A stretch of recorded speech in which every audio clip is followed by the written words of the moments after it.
September 13th, 2019. Maybe you wouldn't recognize me if you ran across each other some years ago. I'd probably be walking across an airport in Brazil, looking down at my phone. I'll be wearing high heels, makeup, dyed up hair, a new dress, and a scarf, some jewelry.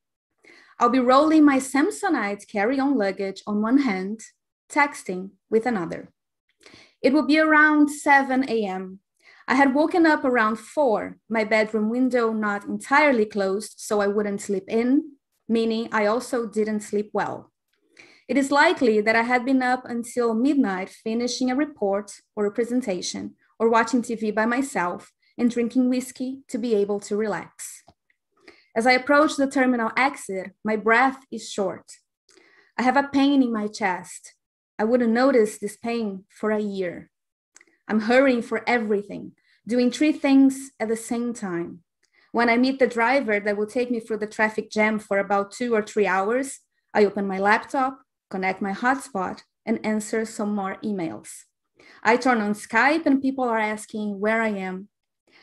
I receive a phone call that says the client is threatening to cancel our contract and we must think fast about something to keep them. I open the dashboards to check on the metrics of all customers, open rates, read, conversion, hundreds, thousands, hundreds of thousands, over 1 million of revenue for one brand in one medium. Not good enough. I text someone from the team asking if they checked their email. It's not enough to send something on one communication platform. You need to reach your people everywhere. Sometimes I'd not open my laptop and just talk to the driver all the way.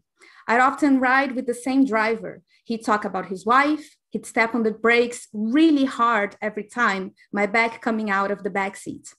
We would laugh every now and then, always complaining about the traffic, and yet always in the middle of it. As I get to the office, I'd say good morning to everyone, smiling most of the time. I'd go straight to the room of one particular colleague who would mostly talk about everything that was going wrong and would wonder how to fix it. We were fixers, firefighters in the almost made-up world of marketing. An email went off with the wrong message. A link is broken. The tracking doesn't work. The integration stopped running at 3 a.m. There's this new prospect that needs to understand what impact hiring us will have on his revenue, and we need to prepare a pitch. Someone from the team wants to quit. We need to fire someone from the team. There's an internal meeting a couple of weeks from now, and we need to give input on the organization's strategy. Are our metrics any good? I would have 1, 2, 3, 6 cups of coffee. I would be able to sit and plug my laptop into the charger sometimes. Other times I'll be called by 1, 2, 3 people. Let's go to the meeting room. Tell me what happened. What did the client say about that? Have you tried doing this? Maybe the timing was not good. What was the subject line? Let me have a look at this. I'll call the project manager. We'll think of something. I'd have lunch, sometimes. I'd get in another car towards the meeting of the day, wait for 40 minutes. Sorry, they're in a very important meeting that ran late. Can I serve you some water or coffee? An office that looked like a prison, and another one that looked like a resort. One had a floor with skateboards hanging all over the walls, a ramp in the middle of the room, acoustic guitars, hammocks, ping pong tables. When I say, that looks really nice, they say, yeah, nobody uses it. We go to the meeting. We stayed here until 11 p.m. last night trying to solve this broken link. Now we don't know what to tell the director. The skateboards hanging on the walls behind them. I check my email real quick while someone else does the talking. Shit, I forgot to review someone's report and this other client found out that several of the metrics were wrong. Shit, they're mad at us. Shit, they don't trust what we say anymore. Shit. Who would trust someone who makes mistakes? I go back to the office and stay there until 10 or 11 p.m. There was no broken link for me to fix this time, but I'm in the meeting room and one person after the other comes to me. Look, I've got this thing and I don't know what to do. Okay, Carol, we need to think about this project. What version of the spreadsheet are you looking at? I'm usually the last one to leave, or one of the last. I turn off the lights and leave the office, get in a taxi that takes me to the hotel. I order room service, talk to my mother, check my emails one last time, watch TV until I fall asleep, plates still on the bed.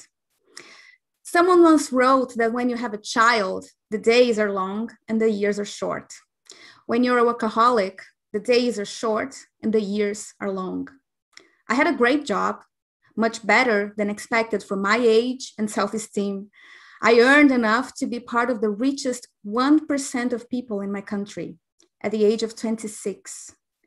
Don't get too impressed. 1% in Brazil is still about 2 million people.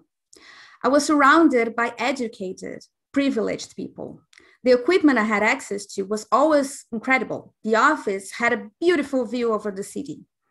We could have long lunch breaks around and afford fancy restaurants. I became friends with many people there, some of them who are still my friends. I had the opportunity to travel inside my own country, go to the United States and Chile for the first time. I'd give workshops and keynotes to dozens, hundreds of people. That made me terrified and exhilarated. There was laughter, there was fun, there was something to learn every day, most of the time. The people I worked with were some of the brightest minds I've ever met when it comes to playing the business game.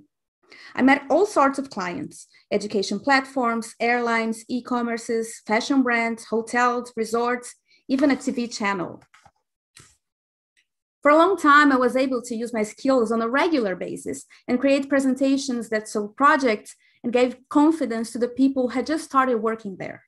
We had happy hours and an amazing party at the end of each year.